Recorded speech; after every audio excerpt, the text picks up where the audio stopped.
All right, we're going to do a quick watch check just to sort of go over what I'm wearing on my wrist. And yeah, nothing real fancy here, but maybe more interesting than you thought. Yeah. Let's do this in chronological order. This is the super cheap knockoff of a G-Shock. This is a Target like house brand, like straight up plastic China module watch. It looks like a G-Shock. I've painted it a bit because I got bored apparently one day and engraved it a bit because I was bored. I only use this when I go on bike rides, so I don't thrash anything more decent.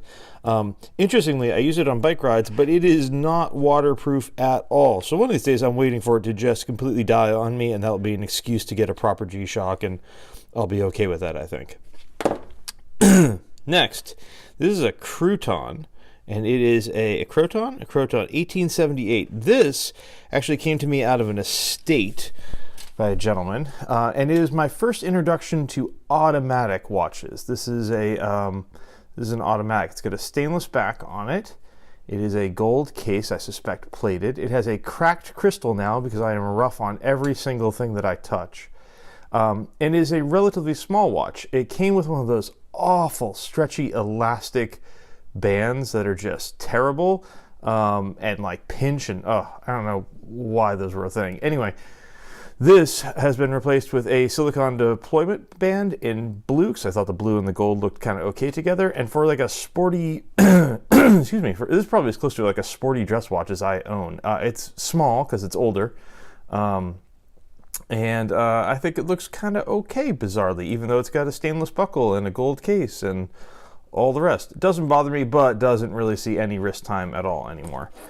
Next, that is a Seiko, and it's a Seiko Wannabe Diver. This is the model referred to as a sea urchin, and I can never remember its actual like designation number, but it's not an SNK 007 or 009, I guess, with the Pepsi bezel, but it is blue-faced. It has a Pepsi bezel on it. As you can see, the Hardex crystal on it has succumbed to the syndrome of being around me. It's got a nice series of gouges on it right there. It's beat. It's seen some hardware.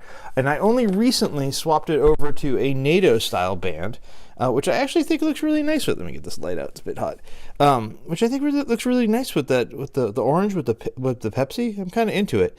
Anyway, this used to be my every single day watch, thus the heavy wear and tear on it. I mean, even the bezels got fade on it.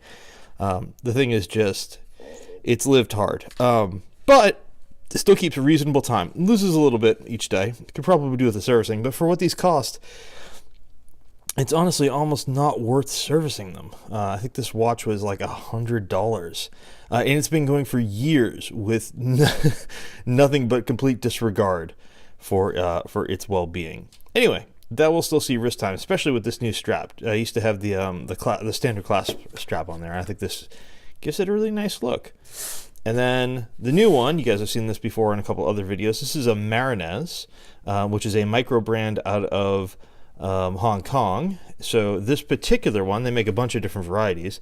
This particular one is a brass case with a with a stainless back on it. It has a screw down crown. It is hacking for the movement. It's a Seiko NH35, which is the non-Seiko version of a different mechanism. I think it's basically the same movement that's in an SNK 007, but I'm not 100% sure about that. I get confused when I sort of try to cross-reference those. It came with a black scuba strap and a brown leather stitched strap, both of which are fine, but I just recently put it on a NATO, and it really slims down the thing. I have fairly petite wrists, and so it keeps it from looking like sort of extra huge on me. But this thing, which I've been wearing every single day since I got it, minus bike rides, is just a total delight. You can see the patina on the brass coming in really nicely. When it came, it was like bright and shiny, and now it's got this nice, I wouldn't call it dull, it's just got a bit more depth around the edges, you know? And I really like that. That's a sapphire bezel excuse me, it's a sapphire crystal, and then that is inside here. Let me get the glare off.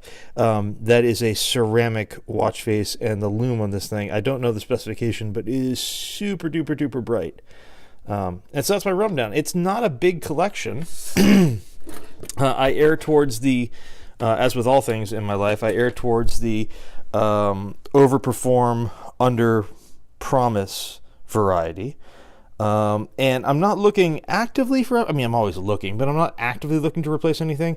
Although I suppose another diver would be potentially on the list, just because this one is not super high end and is losing time and all the rest. I'd love to get one that has the crown down at 4 o'clock just for a little bit more comfort, I guess. But still, this thing, I gotta say, for the money, really, really, really hard to beat this.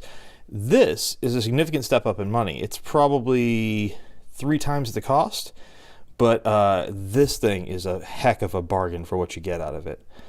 Anyway, that's the quick rundown on watches. Let's see your wrist check. Post it up. Mention me. See you next time.